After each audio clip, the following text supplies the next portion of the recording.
नमस्कार, अमर उजाला.com पर आपका स्वागत है। आपके साथ मैं हूं आदर्श झा और आज एक बार फिर बात कनाडा और भारत के बीच जो विवाद गहराता जा रहा है उसकी करेंगे, क्योंकि देखिए बहुत अहम हो जाता है समझना इस पूरे विवाद में कनाडा का जो रोल है, जो कुछ जस्टिन ट्रूडो की तरफ से कहा गया, उसके बाद अमेरिका की तरफ से भी एक बात उठी। अमेरिका की तरफ से कहा गया कि भारत को जांच में सहयोग करना चाहिए। ऑस्ट्रेलिया की तरफ से कहा गया कि हम भी नजर बनाकर रखे हुए हैं। ब्रिटेन ने इस पर बहुत ज्यादा कुछ बोलने से ब्रिटेन के जो प्रवक्ता है वो बचते हुए नजर आए। लेकिन सवाल यह है कि जस्टिन ट्रूडो आखिर बैकफुट पर क्यों चले गए। जब प्रधानमंत्री नरेंद्र मोदी से उनकी मुलाकात हुई थी, जस्टिन ट्रूडो ने दावा किया कि मैंने वहां भी इस बात का जिक्र किया था, खास करके हरदीप सिंह निज्जर की हत्या का। लेकिन प्रधानमंत्री नरेंद्र मोदी तो बार बार खालिस्तान समर्थन का दबाव डालते रहे हैं और बात ये कहते रहे हैं कि जिस तरीके से ट्रूडो और कनाडा की धरती का इस्तेमाल खालिस्तान समर्थक कर रहे हैं भारत के खिलाफ, वो बिल्कुल भी एक्सेप्टेबल नहीं है। लेकिन उसके बावजूद ट्रूडो खालिस्तान समर्थन, खालिस्तान प्रेम में सब कुछ भूलकर अंधे बने बैठे हैं, केवल अपनी सरकार बचाने के लिए। और इसीलिए जब भारत की तरफ से कड़ी फटकार लगाई गई, जवाबी कार्रवाई की गई कनाडाई राजनयिक के ऊपर, उसके बाद बैकफुट पर नजर आए ट्रूडो। और आखिर ऐसा क्यों हुआ, इसके पीछे की पूरी कहानी क्या है, इस पर रोशनी डालने के लिए हमारे साथ विदेशी मामलों के जानकार संजीव श्रीवास्तव जी जुड़ गए हैं। बहुत स्वागत है आपका संजीव सर, अमर उजाला.com पर। सबसे पहला सवाल, ये जो बैकफुट पर ट्रूडो आए, ये भारत की तरफ से जो कड़ी प्रतिक्रिया दी गई उसकी वजह है, ये बाद में ट्रूडो के समझ में भी आया कि जो वो कर रहे हैं वो लॉन्ग टर्म के लिए ठीक नहीं है? देखिए आदर्श जी, निसंदेह भारत की तरफ से जो कड़ी प्रतिक्रिया दी गई, जो डिफीटिंग रिप्लाई दिया गया, उसका निसंदेह इम्पैक्ट पड़ा है। और भारत जैसे विश्व के सबसे बड़े लोकतांत्रिक राष्ट्र के ऊपर कोई अगर इतना गंभीर आरोप लगाएगा और ये भी सोचेगा कि वो बच के निकल जाएगा, तो ऐसा होने वाला नहीं है। ये जो नया भारत है इस तरीके के आरोपों को बिल्कुल भी स्वीकार नहीं करता। इसे हमने रिजेक्ट किया और एक बिफिटिंग रिप्लाई दिया।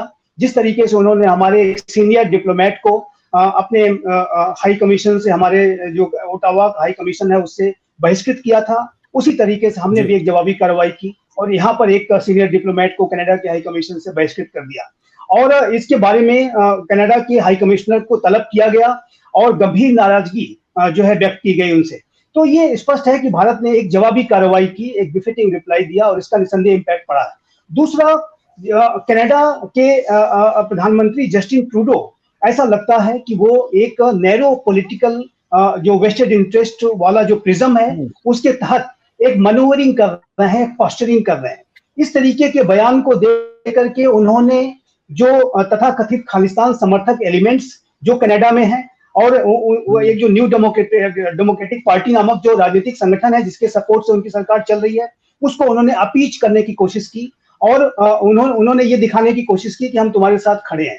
और वहां पर जाहिर है कि ऐसा करके उन्होंने एक अपने वोट बैंक को आने वाले इलेक्शंस में साधने की भी कोशिश की है। अपनी सरकार को तो उन्होंने बचाने की कोशिश की है, लेकिन इस प्रक्रिया में अगर आप आदर्श जी देखें तो उन्होंने कितना बड़ा नुकसान किया है कि एक अलगाववादी, आतंकवादी, अतिवादी एलिमेंट्स को अपीच करना, उनकी तुष्टीकरण करना, ये जाहिर है कि भारत के खिलाफ तो है ही, भारत विरोधी तो है ही।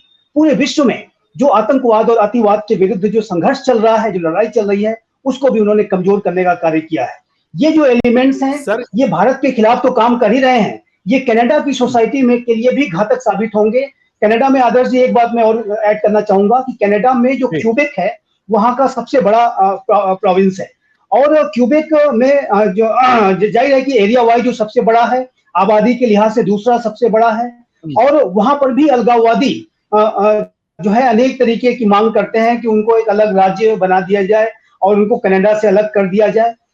जस्टिन ट्रूडो जो कि कल को ये तर्क जो दे रहे थे कि वो फ्रीडम ऑफ एक्सप्रेशन को, फ्रीडम ऑफ असेंबली को वो जो है सब कर्टेल नहीं करेंगे, क्या इसी तरीके का तर्क वो देश के खिलाफ एक्शन, जो दूसरे देश के खिलाफ गतिविधियां चला रहा है उसको आप मंजूरी दे देंगे फ्रीडम ऑफ एक्सप्रेशन के नाम पे? ये तो बड़ा सवाल खड़ा हो जाता है ना सर। साथ ही एक चीज और इसमें जोड़ रहा हूँ, अगर मैं थोड़ा पीछे जाऊं, पियरे ट्रूडो जो जस्टिन ट्रूडो के पिता थे, अगर उनका जिक्र करूं, खालिस्तान समर्थन उनका भी बहुत गजब दिखाई देता था और कुछ वैसी स्थिति इनकी भी है। देखिए, freedom of expression, freedom of assembly जैसे जो वैल्यूज हैं ये एक महान लोकतांत्रिक वैल्यूज हैं, लेकिन ये वैल्यूज आतंकवाद और अतिवाद के साथ कंपेयर नहीं हो सकते, उनको आप एट पार करके नहीं देख सकते।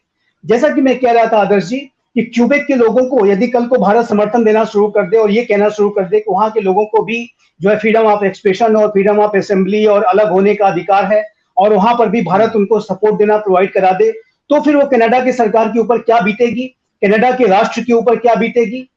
जस्टिन ट्रूडो को इस बारे में सोचना चाहिए। और ये जो खालिस्तान तथाकथित जो खालिस्तान समर्थक वहां पे मौजूद हैं, जो कि रियलिटी में देखें तो ये आतंकवादी अतिवादी हैं, इनको फ्रीडम ऑफ एक्सप्रेशन और फ्रीडम ऑफ स्पीच जैसे लोकतांत्रिक मूल्यों के आधार पर नहीं डील किया जा सकता। इनको जो है इनका जो ट्रीटमेंट है वो एक आतंकवाद और अतिवाद जो करने वाले तत्व होते हैं उनके आधार पर ही इनका ट्रीटमेंट हो सकता है। और इनका एक इतिहास रहा है। जहां तक हरदीप सिंह निज्जर की बात है तो आप देखिए तो ये खालिस्तान टाइगर फोर्स नामक जो आतंकी संगठन है इसका ये सरगना था। और इसके जो गहरे लिंक हैं वो सिख फॉर जस्टिस और उसके सरगना गुरपतवंत सिंह पन्नू के साथ बहुत ही क्लोज रहे हैं। ये इनफैक्ट हरदीप सिंह निज्जर जो है ये सिख फॉर जस्टिस का कैनेडियन ब्रांच का उसका एक फेस था, एक मुखौटा था, उसका चेहरा था, और गुरपतवंत सिंह पन्नू के साथ इसके गहरे लिंक थे। और ये जो खालिस्तान टाइगर फोर्स हो या सिख फॉर जस्टिस हो, इसके जो गहरे ताल्लुकात जो है पाकिस्तान के आईएसआई के साथ भी हैं। और ये जाहिर है कि इसमें अगर जांच होगी, अगर इसके बारे में गहरी जांच की जाए तो इसमें पाकिस्तान के लिंक्स भी निकल कर सामने आएंगे, ये स्पष्ट रूप से दिखता है। और जाहिर है कि इस तरीके के जो आतंकवादी अतिवादी तत्वों को इस आधार पर सपोर्ट करना कि हम फ्रीडम ऑफ एक्सप्रेशन को नहीं कर्टेल करेंगे, फ्रीडम ऑफ असेंबली को कर्टेल नहीं करेंगे, ये मुझे लगता है कि बिल्कुल अनुचित है। चाहे वो उनके पिता रहे हों, पियरे ट्रूडो की आपने बात की, या वर्तमान में उनके पुत्र जस्टिन ट्रूडो हो। जाहिर है कि उनका इस तरीके का जो नजरिया है वो आतंकवाद और अतिवाद के विरुद्ध जो ग्लोबल संघर्ष है, जो लड़ाई है, उसको कमजोर करने का ही कार्य करेगा। ये सही अप्रोच नहीं है। संजीव सर, आपको बहुत अच्छे से याद होगा, पियरे ट्रूडो का जिक्र इसलिए मैंने किया, 1900 भारत में जब तलविंदर सिंह परमार की एक्स्ट्राडिशन की बात भारत ने की थी 1982 में, माफ कीजिएगा, तब उन्होंने उसको रिफ्यूज कर दिया था।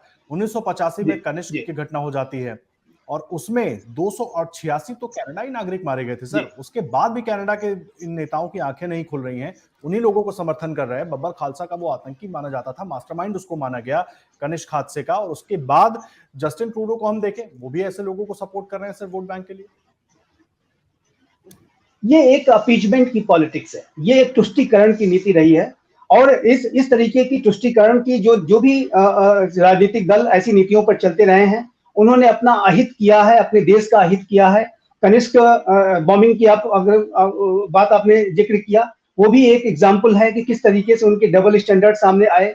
और इस अभी हाल के समय में एक बात मैं और यहाँ पर जिक्र करना चाहूंगा कि करीमा बलोच नामक एक बलूचिस्तान की मानवाधिकार कार्यकर्ता की 2020 में जिस तरीके से कनाडा में हत्या हुई, और उस हत्या के ऊपर जस्टिन ट्रूडो ने कोई जबान नहीं खोली। उस हत्या के बारे में कोई ऐसी बात नहीं कि किसकी भी जांच होनी चाहिए, कैसे हो गई, किस तरह से हो गई, इसके बारे में तो वो बिल्कुल चुप्पी साध जाते हैं। और वो जाहिर है कि इस तरीके की जो खालिस्तान के तथाकथित खालिस्तान समर्थक हैं, जब उनका विषय आता है तो फिर अपने संसद में जाकर के भारत विरोधी इतना बड़ा बयान दे देते हैं। तो ये जो जस्टिन ट्रूडो का भी डबल स्टैंडर्ड दिखता है। और इसके पहले जो उनके पिता के नेतृत्व में जो सरकार थी, और कनिष्का बॉम्बिंग को लेकर के पहले की जो भी वहां पे समर्थक, खालिस्तान समर्थक जो रहे, उनके समर्थन में उसको डिफेंड करने के लिए जो पोस्टरिंग वो करते थे, वो उनके डबल स्टैंडर्ड को ही दिखाता है।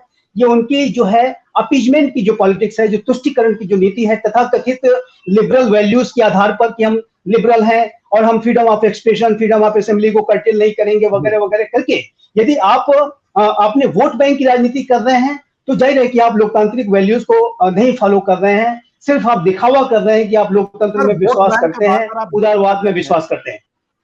वोट बैंक का बार बार आप जिक्र कर रहे हैं, थोड़ा तो परिस्थिति भी समझाइएगा कि ये वोट बैंक की पॉलिटिक्स वहां की है कैसी, आसान शब्दों में, ताकि हमारे दर्शक भी समझ पाए। क्योंकि एनडीपी के जगमीत सिंह, जो जिनके समर्थन से सरकार बची हुई है, जगमीत सिंह भी प्रधानमंत्री नरेंद्र मोदी के खिलाफ, भारत के खिलाफ ट्वीट करते रहे हैं, और खालिस्तान के समर्थन में जगमीत सिंह रहे हैं, इस तरह के आरोप भी लगातार लगते रहे हैं। सवाल यह क्या कठपुतली बन गए हैं जस्टिन ट्रूडो जगमीत सिंह के हाथ की? देखिए, वर्तमान समय में अगर कनाडा की, अगर आप वहां की सिख आबादी की बात करें तो वहां पर लगभग 7,70,000 की से भी ज्यादा की संख्या में सिख मौजूद हैं। और यदि पूरे इंडियन ओरिजिन लोगों की बात करें तो 1.4 मिलियन के लगभग की इंडियन ओरिजिन की लोगों की आबादी है। और जाहिर है कि ये जो पूरे जो ये सिख आबादी है वो कनाडा के जो पूरे लगभग 40 मिलियन की जो आबादी का 2% के लगभग आता है। और जाहिर है कि ये एक बड़ी सब्सटेंशियल आबादी है जो कि वहां पर वोट देती है, वहां की उनको नागरिकता है। और जाहिर है कि एक वोट बैंक को साधने की जो राजनीतिक दलों में होड़ लगी रहती है। और लेकिन जिस तरीके से ये जो वहां की जो सिख पार्टीज हैं जिसमें कि न्यू डेमोक्रेटिक पार्टी और जिसका की नेता जगमीत सिंह है, और उन्होंने जिस तरीके से लगातार खालिस्तान समर्थकों को, इन आतंकवादी अतिवादियों को सपोर्ट देने का काम किया है, जाहिर है कि वो एक भारत विरोधी कार्य लगातार करते रहे हैं। और वर्तमान समय में जो पिछला इलेक्शन कनाडा में हुआ उसमें जाहिर है कि जस्टिन ट्रूडो की सरकार को पूरा बहुमत नहीं मिला और उनको अपने सरकार को चलाने के लिए अन्य दलों के समर्थन की आवश्यकता थी। और ऐसे में जगमीत सिंह ने जो अपने न्यू डेमोक्रेटिक पार्टी के जो 25 सांसद का समर्थन उन्हें दे दिया और इसके बदौलत ये सरकार चल रही है। लेकिन जाहिर है कि इस एवज में, इस बदले में जगमीत सिंह जो है ट्रूडो की सरकार से अनेक तरीके की रियायतें, अनेक तरीके के फेवर्स चाहता है और इसी फेवर देने की प्रक्रिया में, अपनी सरकार को बचा के रखने की प्रक्रिया में और अगले जो इलेक्शंस होंगे उसमें भी जो वोट बैंक की राजनीति को साधने के लिए उन्होंने पूरे भारत के अंदर अलगाववाद की जो मांग करने वाले तत्वों का समर्थन कर दिया है। लेकिन ये जो उनका जो कदम है वो उससे तो उनकी सरकार एक साल और चल जाएगी और उनको हो सकता है कि अगले इलेक्शंस में भी फायदा हो जाए।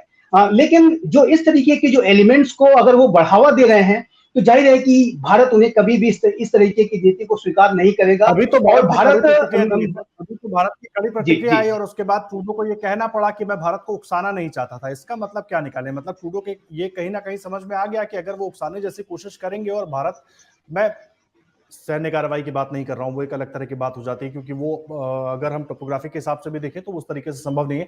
लेकिन भारत कई और मायनों में कनाडा पर दबाव बना सकता है जिस तरह की भारत की अभी ग्लोबल ऑर्डर में छवि है। देखिए, आपने आदर्श जी बड़ा अच्छा ये सवाल किया है और मैं इसके बारे में ये कहना चाहूंगा, मेरा ऐसा असेसमेंट है कि जस्टिन ट्रूडो एक डबल गेम खेल रहे हैं।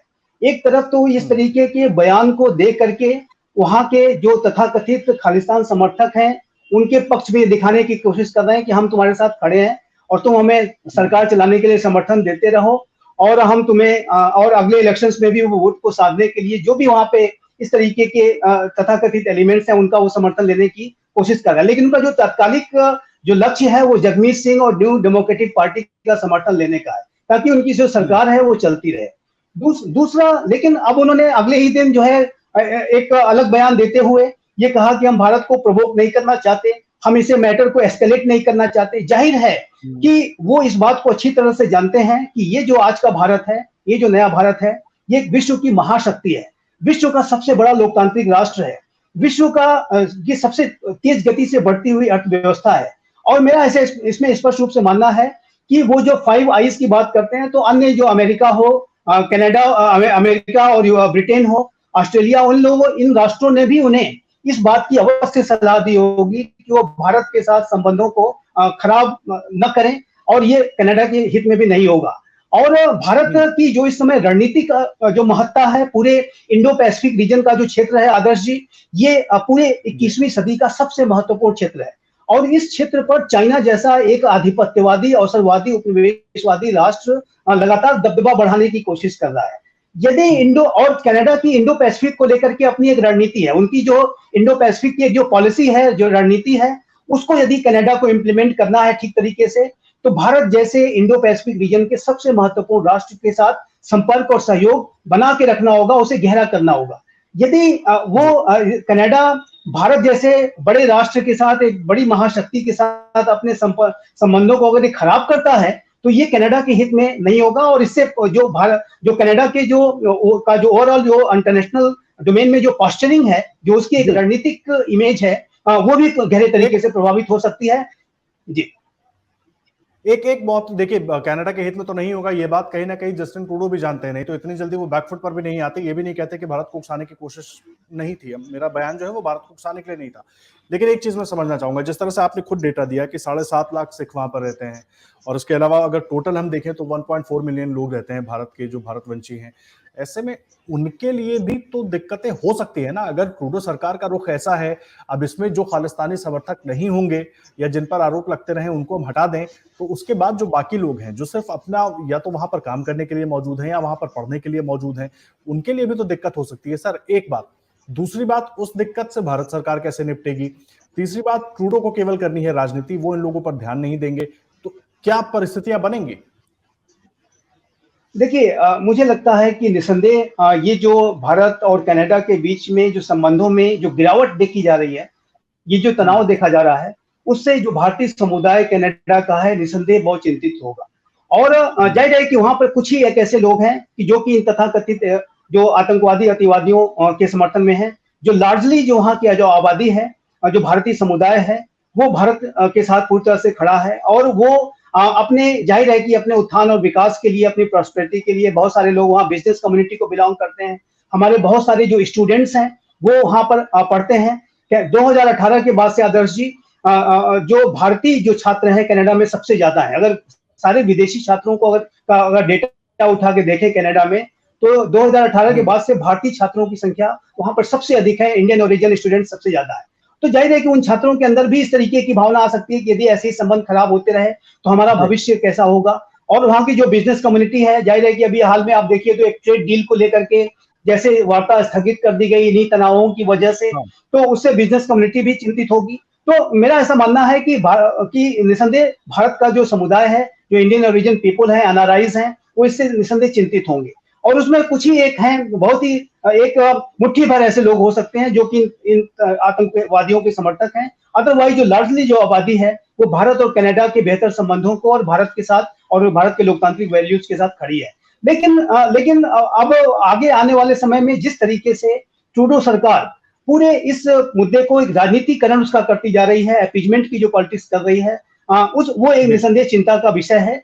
और मेरा ऐसा मानना है कि इस तरीके की अगर राजनीति के साथ ट्रूडो आगे बढ़ते हैं तो उन्हें आगे आने वाले समय में अपने राजनीतिक कैरियर को भी उनको बहुत नुकसान उठाना पड़ेगा। मेरा ऐसा मानना है कि ट्रूडो की जो सरकार है वो अगला आने वाला जो इलेक्शन है उसमें उसको गंभीर नुकसान उठाना पड़ेगा। वो संभव है कि सत्ता में वापसी न करे, और एक बार जो नई सरकार जब अगर बन जाए, तो दूसरी सरकार जब कनाडा में बनती है तो उसके बाद हम कि उस सरकार के कार्यकाल के दौरान भारत और कनाडा के संबंध जो है वो पटरी पर आएंगे, उसमें सुधार होगा। लेकिन अभी वर्तमान समय में ये जो तनाव है वो अभी बना, तनाव को लेकर निसंदेह भारत सरकार अपनी चिंता व्यक्त कर ही रही है, वहां का समुदाय भी चिंतित है।